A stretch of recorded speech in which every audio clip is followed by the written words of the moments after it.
Hello दोस्तों, आइए आज हम लोग फिर से यूनिट एंड डायमेंशन का पार्ट 3 को पढ़ते हैं। आज पार्ट 3 में हम सिर्फ इसका न्यूमेरिकल आपको बताएंगे। जैसे देख लीजिए, आपके पास एक क्वेश्चन दिया हुआ। क्वेश्चन क्या कर रहा है, b बराबर 4i plus 6j plus 2k। तो b का परिमाण क्या होगा, आपको हम परिमाण निकालने के लिए बताए थे।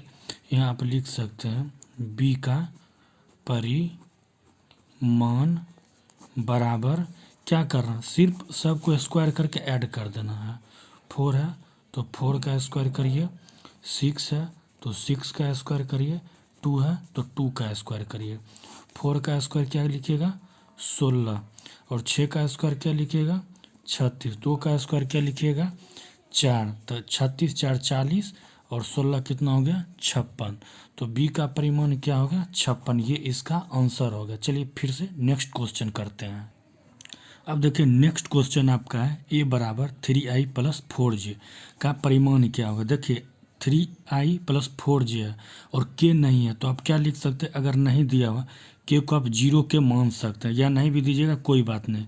तो a का परिमाण हमसे पूछा है, तो a का परिमाण फिर आपको क्या करना है, इसमें गौर से देखिए, कुछ नहीं, सिर्फ सबका रूट अंडर निकाल लेना है, स्क्वायर करके सबका रूट निकालिए। 3 का स्क्वायर इधर हो गया 4 का स्क्वायर और इधर हो गया 0 का स्क्वायर। तो क्या हो गया 3 तिया 9 4 चौक 16 प्लस 0, तो कितना हो गया 25। 16 9 25, 25 का क्या लिखेंगे 5, ये 5 आंसर हो गया। चलिए फिर नेक्स्ट क्वेश्चन देखते हैं। देखिए नेक्स्ट क्वेश्चन आपका है सदिश 3i प्लस 4k का y अक्ष पर प्रक्षेप क्या होगा, यानी y अक्ष पर क्या होगा ये बताना है।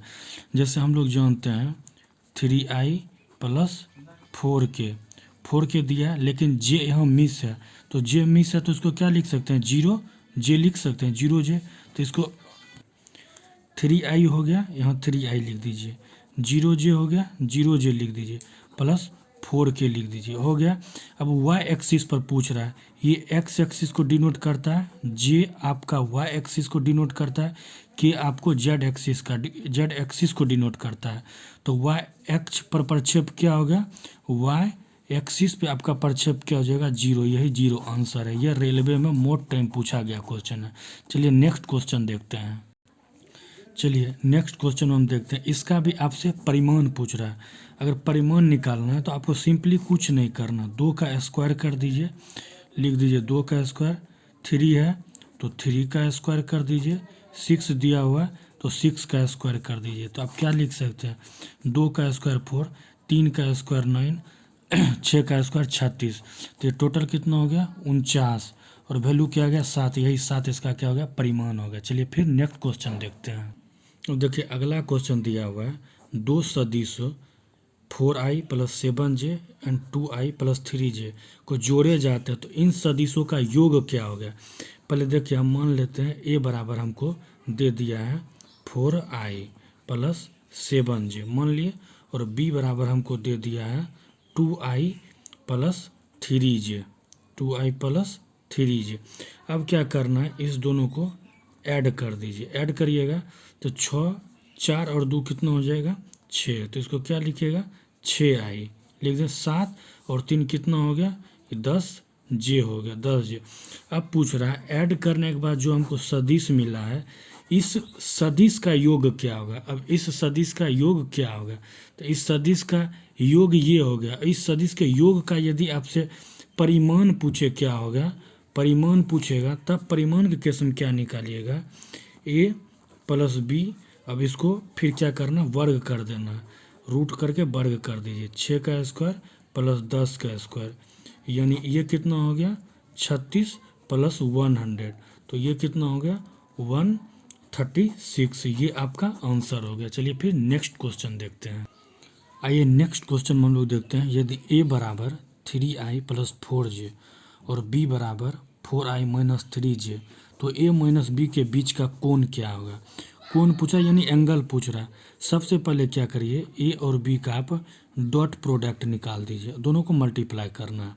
तो क्या लिखिएगा 3i plus 4j dot 4i minus 3j लिख दिए। अब इसको इससे मल्टीप्लाई करिएगा तो 12, फिर इसको इससे मल्टीप्लाई करिएगा तो 12, घटा दिए तो क्या आ गया 0।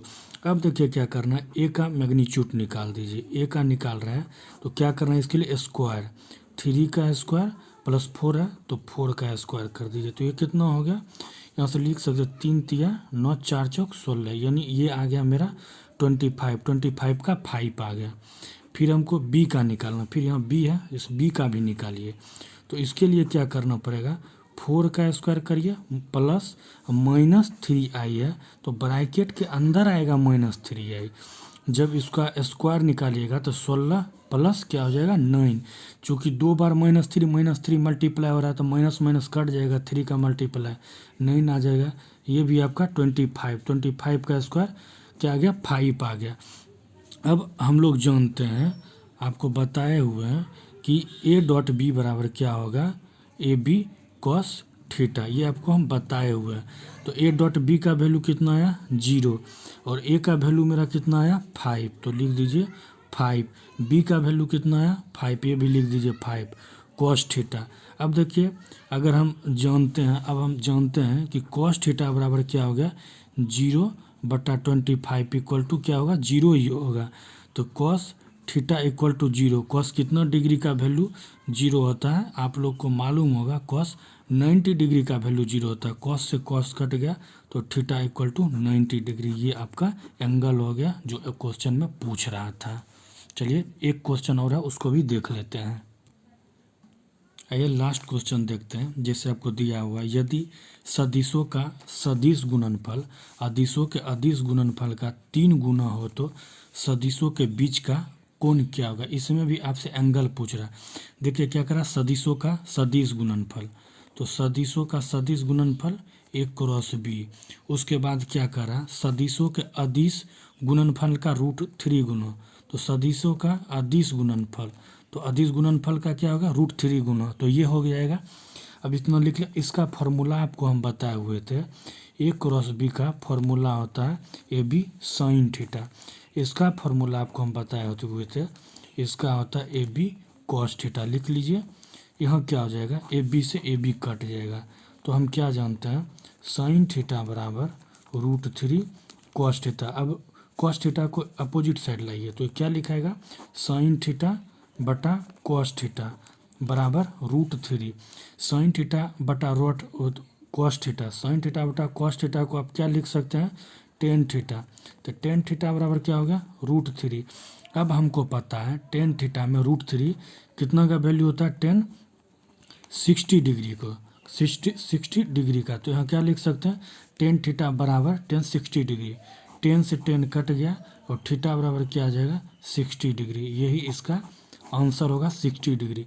ये जितना भी क्वेश्चन हम आपको बताएं रेलवे में मैक्सिमम टाइम पूछा जा चुका है, इसलिए जितना भी बताएं इस वीडियो को 1 बार 2 बार 3 बार देखिए, देखने के बाद समझिए और उसके बाद इसको खुद बनाइए, ताकि अपने आप में डेवलपमेंट हो या अपने आप में कॉन्फिडेंस आपको आए बनाने का, जिससे आप एग्ज़ाम हॉल में कम टाइम टेकन करके एग्जाम हॉल में प्रॉब्लम बना सकते हैं। और ये क्वेश्चन, एक क्वेश्चन यदि आप बनाते हैं 2 से 2.5 नंबर आपको मिलेगा, इसलिए इस टाइप के क्वेश्चन पर ज़्यादा फोकस कीजिए। यदि आप लोगों को समझ में आ जाए तो लाइक और सब्सक्राइब जरूर कर दीजिएगा। धन्यवाद।